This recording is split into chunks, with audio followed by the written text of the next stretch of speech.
জাহান্নামের ওপর দিয়ে বানানো ভয়ঙ্কর একটি সেতু, যার নাম হলো পুলসিরাত। বিচার দিবসে প্রত্যেক মুসলমানকে এই সেতু দিয়ে পার হতে হবে। এটি হবে চূড়ান্ত এক পরীক্ষা।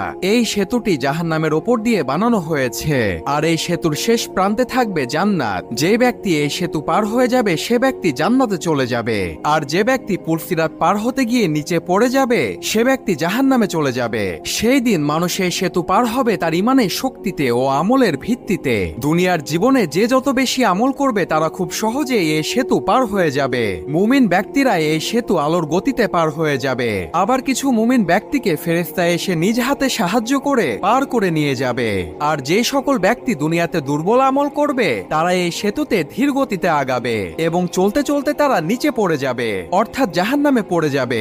একবার চিন্তা করে দেখুন, আপনি এমন একটি ব্রিজ পার হচ্ছেন যার নিচে জাহান্নামের আগুন দাউ দাউ করে জ্বলছে।